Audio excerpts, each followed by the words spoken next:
Praise the Lord. ദൈവത്തിന് സ്തോത്രം. That the Lord might hear His voice these days, let us praise God. ഈ ദിവസങ്ങളിലായി കർത്താവിന്റെ ശബ്ദം കേൾക്കുവാൻ കർത്താവ് നമ്മുടെ കാതുകളെ തുറന്നു തരേണ്ടതിനായി സ്തോത്രം ചെയ്യാം. സ്തോത്രം, സ്തോത്രം, സ്തോത്രം, സ്തോത്രം, സ്തോത്രം, സ്തോത്രം, സ്തോത്രം, സ്തോത്രം, സ്തോത്രം. Habit. The Athenians, ഒരു ദുശ്ശീലം ഉണ്ടായിരുന്നു.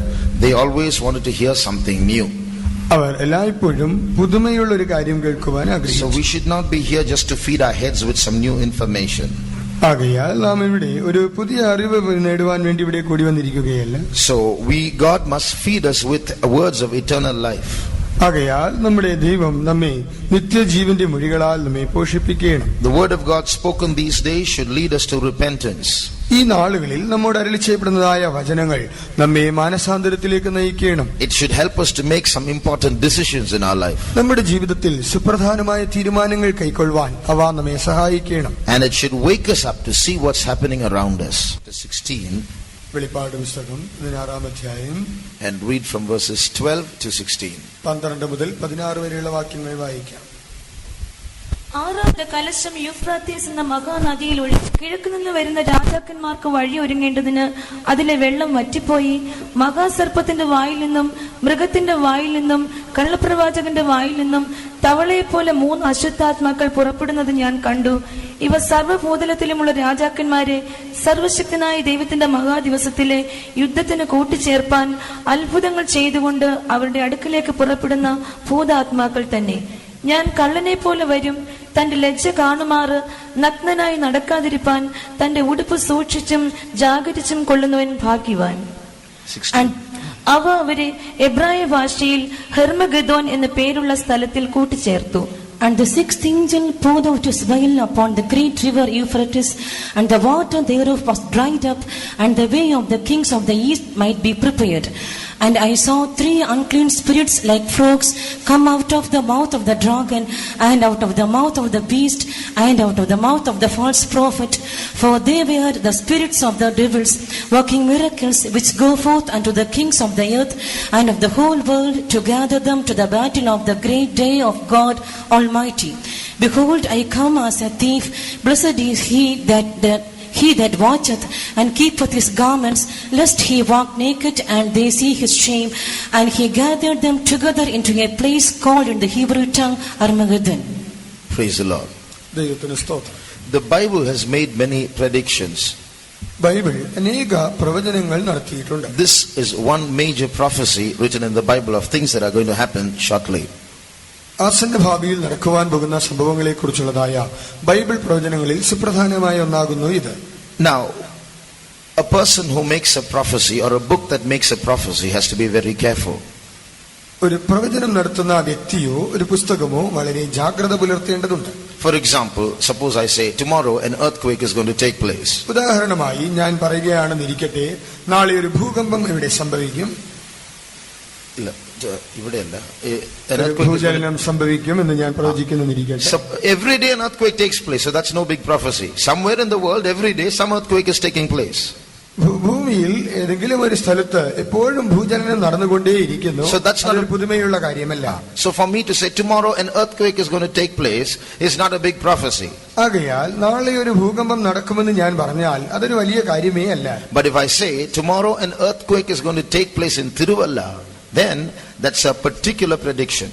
എന്നാൽ നാളെ തിരുവല്ലയിൽ ഒരു ഭൂചലനം ഉണ്ടാകും എന്ന് ഞാൻ പറഞ്ഞാൽ അത് വളരെ കൃത്യമായ നിലയിൽ ഞാൻ പറയുന്ന കാര്യമാണ്. It's a very dangerous thing to do that. അങ്ങനെ ചെയ്യുന്നത് അപകടകരമായ ഒരു കാര്യമാണ്. Because if it doesn't happen, everybody look forward to an earthquake tomorrow. If it doesn't happen, I'll become a liar. നാളെ ഭൂചലനം സംഭവിക്കുമെന്ന് എല്ലാവരും ആകാംക്ഷയോടെ നോക്കിയിരിക്കും. അങ്ങനെ സംഭവിച്ചില്ല എങ്കിൽ ഞാൻ കള്ളം പറയുന്നവനായി തീരും. In the same way, the Bible has made many daring, bold predictions. ഈ നിലയിൽ നോക്കിയാൽ ബൈബിൾ വളരെ സുധീരമായ ചില ഒരു പ്രവചനങ്ങൾ നടത്തിയിട്ടുണ്ട്. And these predictions are not general predictions like there's going to be an earthquake tomorrow. They go into detail in as to times and places and people and so on. നാളെ ഭൂചലനം നടക്കുമെന്ന നിലയിൽ പൊതുവായി പറയുന്നതെല്ലാം വളരെ കൃത്യമായി സമയങ്ങൾ, സാഹചര്യങ്ങൾ, ആളുകളെയെല്ലാം വളരെ കൃത്യമായി പ്രവചിക്കുന്ന പ്രവചനങ്ങളാകുന്നു ഇത്. And if they don't happen, the Bible is going to become a big lie. അങ്ങനെ സംഭവിക്കുന്നില്ല എങ്കിൽ ബൈബിൾ തന്നെ ഒരു മഹാകള്ളമായി തീരും. So we are going to see some of these details about what the Bible has to say about our near future. നമ്മുടെ ആസന്ന ഭാവിയെക്കുറിച്ച് ബൈബിളിന് പറയുവാനുള്ളത് എന്താകുന്നു എന്ന് നാം ഈ ദിവസങ്ങളിൽ നോക്കുവാൻ പോകുന്നു. Before that, I would like to make a statement. അതിനു മുൻപായി ഞാൻ ഇവിടെ ഒരു പ്രസ്താവന അവതരിപ്പിക്കട്ടെ. The Bible spans the history of mankind. ബൈബിളിന്റെ ആ കാലയളവ് അഥവാ മാനവ ചരിത്രം, that it spans the history. That means from the creation till the end of times, you have all kinds of periods fitted into the Bible. ബൈബിളിന്റെ ചരിത്ര കാലപരിധി എന്ന് പറയുമ്പോൾ അത് മാനവരാശിയുടെ ആരംഭം മുതൽ അവസാനം വരെയുള്ള എല്ലാ കാലങ്ങളെയും ഉൾക്കൊള്ളുന്നു. പലവിധമായ യുഗങ്ങൾ, കാലങ്ങൾ അതിൽ അടങ്ങുന്നു. You even have the angelic period. അതിൽ ഒരു ദൂതന്മാരുടെ യുഗവും അതിലുണ്ട്. Then you have the period of innocency. അതിനുശേഷമായി നിഷ്കന്മഷ യുഗമുണ്ട്. Then the conscience period. അതിനുശേഷം മനസാക്ഷി യുഗം. Then the law period. അതിനുശേഷം ന്യായപ്രമാണ യുഗം. Then the time in which Jesus lived. യേശു ജീവിച്ചതായ കാലം. Then the first century. ഒന്നാം നൂറ്റാണ്ട്. Then you have the last days. അതിനുശേഷമായി അന്ത്യനാളുകൾ. Then the tribulation period. അതിനുശേഷം ഉപദ്രവകാലം. After that the millennium. അതിനുശേഷം സഹസ്രാബ്ദവാഴ്ച. And finally the eternity to come. അതിനുശേഷം വരുവാനുള്ള നിത്യത. Now in all these periods, ഈ എല്ലാ കാലങ്ങളിലും you know which period the Bible speaks the most about? Bible വളരെയധികം പ്രാധാന്യം നൽകി പറയുന്ന കാലയളവ് ഏതാണ്? Not Jesus' days. അത് യേശുവിന്റെ നാളുകളല്ല.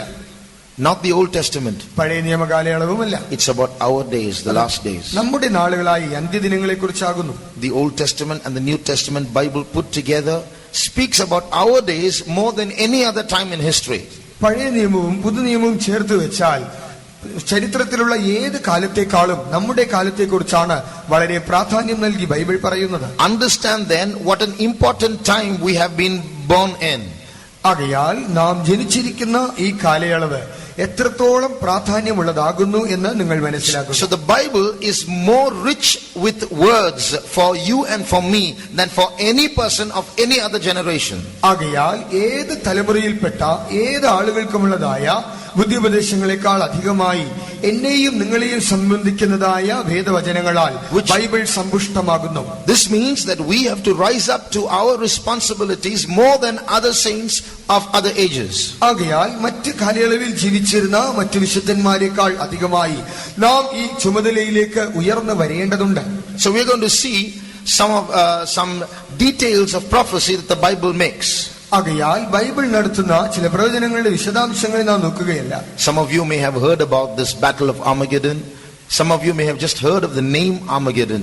നിങ്ങളിൽ ചിലർ ഹർമഗദ്ദോൻ യുദ്ധത്തെക്കുറിച്ച് കേട്ടിരിക്കാം, ചിലർ ഹർമഗദ്ദോൻ എന്നുള്ള പേരും കേട്ടിരിക്കാം. We are going to go into the details of this battle shortly.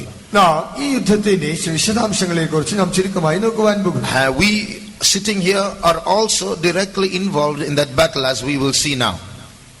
We who are seated here are also going to be involved in that battle. ഇപ്പോൾ ഇവിടെ സന്നിഹിതരായിരിക്കുന്ന നാമും ആ യുദ്ധത്തിൽ പങ്കാളികളായി തീരുവാൻ പോകുന്നു. Now there are two world wars have already been fought. രണ്ട് ലോകമഹായുദ്ധങ്ങൾ നടന്നു കഴിഞ്ഞിരിക്കുന്നു. One more world war will take place shortly. ഒരു ലോകയുദ്ധം കൂടി വേഗത്തിൽ നടക്കും. That's the third world war. ഒരു മൂന്നാം ലോകമഹായുദ്ധം. And then there's going to be a fourth world war. അതിനുശേഷമായി ഒരു മൂന്നാം ലോകമഹായുദ്ധം കൂടെ സംഭവിക്കുവാൻ പോകുന്നു. നാലാം ലോകമഹായുദ്ധം കൂടെ നടക്കുവാൻ പോകുന്നു. And that is this battle of Armageddon. അതാകുന്നു ഈ ഹർമഗദ്ദോൻ യുദ്ധം. So the Bible speaks many things about this battle of Armageddon. ആകയാൽ ഈ ഹർമഗദ്ദോൻ യുദ്ധത്തെക്കുറിച്ച് ബൈബിൾ അനേക കാര്യങ്ങൾ പറയുന്നു. Now I want to tell you just one example about the way the Bible presents itself before world events, about what's happening in the world. ഈ ലോകത്തിൽ നടക്കുന്ന സംഭവങ്ങൾക്ക് മുൻപാകെ ബൈബിൾ എങ്ങനെ തുറന്നു കാട്ടപ്പെടുന്നു അഥവാ അതിനെക്കുറിച്ച് ബൈബിൾ എങ്ങനെ പറയുന്നു എന്നുള്ളതിനെ കുറിച്ച് പറയട്ടെ. In other words, how the Bible is compatible with what's going on today. It's accurate in predictions. ഇന്ന് നടക്കുന്നതായ സംഭവങ്ങളുമായി ബൈബിൾ പ്രവചനങ്ങൾ എങ്ങനെ പൊരുത്തപ്പെടുന്നു അഥവാ ബൈബിൾ എത്രത്തോളം വിശ്വാസയോഗ്യമാണെന്ന് നമുക്ക് നോക്കാം. Now you look at the chart in front of you. ഇപ്പോൾ നിങ്ങളുടെ മുൻപാകെ ഉള്ളതായ ചാർട്ടിലേക്ക് നോക്കുക. Look at this small patch of land. നോക്കുക, ആ ചെറിയ ഒരു ഭൂപ്രദേശത്തെ ശ്രദ്ധിക്കുക. That is Israel. അതാകുന്നു Israel. Now you look at that Israel. ഇപ്പോൾ ഇസ്രായേലിനെ നോക്കുമ്പോൾ and look at this patch of land. ഇവിടെ കാണിക്കുന്ന ഈ ഭൂപ്രദേശം നോക്കുക. Compare the size of India with Israel. ഇന്ത്യയുടെയും ഇസ്രായേലിന്റെയും വലിപ്പത്തെ തമ്മിൽ താരതമ്യം ചെയ്യുക. Such a small country Israel is. ഇത്രത്തോളം വളരെ ചെറിയ ഒരു രാജ്യമാണ് Israel. You know, Israel is only half the size of Kerala. നോക്കുക, ഇസ്രായേൽ കേരളത്തിന്റെ പകുതി വലിപ്പം മാത്രമേ ഉള്ളൂ. Such a small country. ഇത്രയും ചെറിയൊരു രാജ്യം. You look at World War I, Israel is there. നോക്കുക, ഒന്നാം ലോക മഹായുദ്ധത്തിൽ നോക്കുക, അവിടെ ഇസ്രായേലുണ്ട്. World War II, Israel is there. Is one of the major countries in those battles. രണ്ടാം ലോക മഹായുദ്ധത്തിൽ നോക്കുക, അതിൽ സുപ്രധാനമായി പങ്കുവഹിക്കുന്ന രാജ്യങ്ങളുടെ കൂട്ടത്തിൽ ഇസ്രായേലുണ്ട്. The First World War was stopped by a Jew. ഒന്നാം ലോക മഹായുദ്ധം ഒരു യഹൂദനാൽ നിർത്തപ്പെട്ടു. In the Second World War, 60 lakhs Jews were killed by Hitler. രണ്ടാം ലോക മഹായുദ്ധത്തിൽ 60 ലക്ഷം യഹൂദന്മാർ ഹിറ്റ്ലറിനാൽ കൊല്ലപ്പെട്ടു. If a third world war is fought, it's going to start between Iran and Israel, or Turkey and Israel, some Islamic country with Israel. മൂന്നാം ലോക മഹായുദ്ധം ആരംഭിക്കുമ്പോൾ തുർക്കി അല്ലെങ്കിൽ Iran തുടങ്ങിയതായ ചില ഇസ്ലാമിക രാഷ്ട്രങ്ങളും ഇസ്രായേലും തമ്മിലായിരിക്കും. In the Fourth World War, again Israel is going to be there. നാലാം യുഗ മഹായുദ്ധത്തിൽ അവിടെയും ഇസ്രായേലുണ്ട്. Now the question comes, Israel is such a small country. ഇപ്പോൾ ചോദ്യം വരുന്നത്, ഇത്രത്തോളം ഒരു ചെറിയ രാജ്യമായ Israel, Why is Israel so important? എന്തിന് ഇസ്രായേലിന് ഇത്രത്തോളം പ്രാധാന്യമുണ്ട്? Why is everybody hating Israel? എന്തുകൊണ്ട് എല്ലാവരും ഇസ്രായേലിനെ ഇത്രത്തോളം വെറുക്കുന്നു? You look at the neighboring countries of Israel. ഇസ്രായേലിന്റെ അയൽ രാജ്യങ്ങളെ നോക്കിയാൽ, next to Israel is a country called Jordan. ഇസ്രായേലിന് തൊട്ടടുത്ത് യോർദാൻ എന്നൊരു രാജ്യം. And behind that you see a big country called Iraq. അതിന് പുറകിലായി ഒരു വലിയ രാജ്യം Iraq. Behind that big Iran.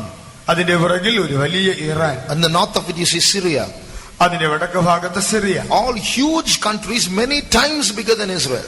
ഇവയെല്ലാം തന്നെ ഇസ്രായേലിനേക്കാൾ പല മടങ്ങ് വലിപ്പമുള്ള വലിയ രാഷ്ട്രങ്ങൾ. All of them unitedly hate Israel. ഇവയെല്ലാം തന്നെ ഒത്തുചേർന്ന് ഇസ്രായേലിനെ വെറുക്കുന്നു. You know, in none of the Arab maps Israel is there. നിങ്ങൾക്കറിയാമോ, അറബ് രാഷ്ട്രങ്ങളുടെ ഭൂപടങ്ങളിൽ ഒന്നും തന്നെ ഇസ്രായേൽ ഇല്ല.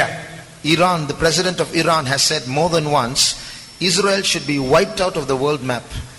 ഇറാൻ പ്രസിഡന്റ് ഒന്നിലധികം പ്രാവശ്യം പറഞ്ഞിട്ടുണ്ട്, ഇസ്രായേലിനെ ഭൂപടത്തിൽ നിന്ന് തുടച്ചു മാറ്റണം. But the Bible's main focus is on Israel. എന്നാൽ ബൈബിൾ അതിന്റെ ശ്രദ്ധ കൂടുതലായി പതിപ്പിക്കുന്നത് ഇസ്രായേലിലാകും. Literally and spiritually, Bible focuses on Israel. അക്ഷരീകമായും ആത്മീകമായും ബൈബിളിന്റെ ശ്രദ്ധ കേന്ദ്രീകരിച്ചിരിക്കുന്നത് ഇസ്രായേലിലാകുന്നു. In reality, in today's world, Israel is such a major country in focus. യാഥാർത്ഥ്യമായി നോക്കിയാൽ ഈ നാളുകളിലും ഇസ്രായേൽ എന്നത് എല്ലാ ശ്രദ്ധയ്ക്കും കേന്ദ്രീകൃതമായ ഒരു പ്രധാന രാജ്യമാകുന്നു. In the same map, അതേ മാപ്പിൽ there is a place called Turkmenistan.